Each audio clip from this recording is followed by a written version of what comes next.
এবার মাত্র 1 মিনিটে আপনাদেরকে কুরবানি করার নিয়ম শেখাচ্ছি, খুব মনোযোগ দিয়ে শোনেন। কুরবানি আপনার নিজের কুরবানি আপনি নিজেই করতে পারবেন। নবীজি সাল্লাল্লাহু আলাইহি ওয়াসাল্লাম নিজের কুরবানি নিজে করেছেন। নিজের কুরবানি নিজে করাটা মুস্তাহাব, এটা উত্তম বিষয়। আপনি করলে পরে এটা ভালো, যদি না পারেন তাহলে সেটা ভিন্ন বিষয়, কিন্তু আপনি যদি নিজে করতে পারেন সবচেয়ে উত্তম হবে। আপনি মুসলিম, কেন আপনি পারবেন না? ভাবেন যে হুজুররা তো কোরবানি করার সময় অনেক দোয়া দরুদ পাঠ করে, আমি পারবো না। আমি আপনাকে শেখাচ্ছি কেমনে কোরবানি করতে হয়। প্রথমে মনে রাখবেন, যে পশুটা আপনি কোরবানি দিচ্ছেন এটা কোরবানি হবে একমাত্র আল্লাহর নামে। আল্লাহর নাম ছাড়া অন্য কোনো নামে কুরবানি হয় না। আমরা অনেকেই বলি আমার বাবার নামে কুরবানি, আমার মায়ের নামে কুরবানি, আমার নিজের নামে কুরবানি। এই নিজের নামে, বাবার নামে, দাদার নামে কোনো কুরবানি হয় না। কুরবানি হয় একমাত্র আল্লাহর নামে। নিজের পক্ষ থেকে বলতে হবে, আমার বাবার পক্ষ থেকে, আমার পরিবারের পক্ষ থেকে আল্লাহর নামে কুরবানি হচ্ছে, এটা মনে রাখবেন যে আল্লাহর নামে কুরবানি দিতে হবে।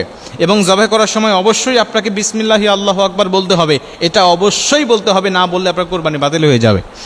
কারণ আল্লাহ পাক বলছেন হুররিমাত আলাইকুমুল মাইতাহ, আল্লাহ পাক হারাম করেছেন তোমাদের জন্য মৃত জন্তু, ওয়াদ্দাম, এবং তোমাদের জন্য হারাম করা হয়েছে রক্ত, ওয়ালাহমাল খিনজির, এবং হারাম করা হয়েছে খিনজিরের গোশত, ওমা উহিল্লা বিহি লিগাইরিল্লাহ, এবং তোমাদের জন্য হারাম করা হয়েছে আল্লাহর নাম ছাড়া অন্য কোনো নামে জবাহকৃত প্রাণীর গোশত।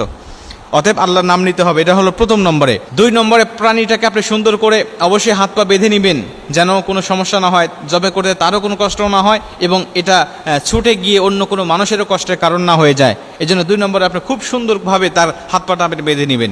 3 নম্বরে আপনি তাকে দক্ষিণ দিকে করে শোয়াবেন। তার মাথাটা থাকবে দক্ষিণ দিকে আর মুখটা থাকবে কেবলা দিকে। উত্তর দক্ষিণ করে আপনি তাকে শোয়াবেন। শোয়ানোর পরে মুখটা হালকা আপনি কেবলা দিকে ঘুরে দিবেন। কেবলা দিকে ঘুরে দিয়ে সুন্দরভাবে আপনি তার শ্বাসটা আপনি ধরে ফেলবেন।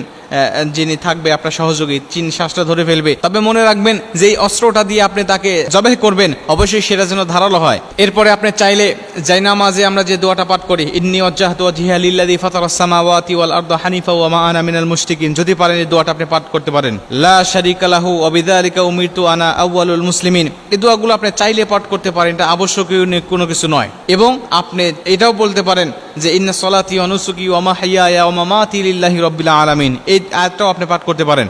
যদি না পাঠ করেন কোনো সমস্যা নেই, শুধু বিসমিল্লাহি আল্লাহু আকবার বললেও আপনার কুরবানি হয়ে যাবে। এরপরে যাদের পক্ষ থেকে কুরবানি, আপনি তাদের নামটা মনে মনে স্মরণ করে নিলেন যে আল্লাহ এদের পক্ষ থেকে কুরবানি দিচ্ছি, তুমি কুরবানিটা কবুল করো।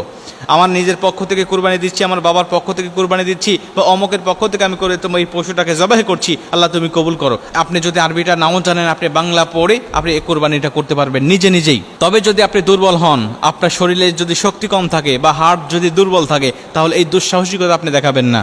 আপনার স্থানীয় মসজিদ ইমামকে দিয়ে, অথবা যিনি জানেন এলাকার যারা মাদ্রাসার ছাত্র আছে বা যারা একটু বোঝেন জানেন এই সমস্ত শরীয়তের মাসাল সম্বন্ধে যাদের জ্ঞান আছে, ধারণা আছে, আপনি তাদেরকে দিয়ে তাদেরকে কিছু পারিশ্রমিক দিয়ে দিলেন, এবং পারিশ্রমিক দিয়ে আপনি কোরবানির পশুটাকে আপনি জবাই করে নেবেন। এটা হবে আপনার জন্য উত্তম, কারণ আপনি দুর্বল, আপনি পারেন না বা আপনি জানেন না, এইটা আপনার জন্য উত্তম হবে। তবে আপনি যদি জানেন, আপনি যদি শক্তিশালী হন, তাহলে আপনি নিজের কোরবানি নিজে করবেন, এটা আপনার জন্য উত্তম হবে ইনশাআল্লাহ। আল্লাহ আমাদের সবাইকে সঠিকভাবে কোরবানি দেওয়ার তৌফিক দান করুক।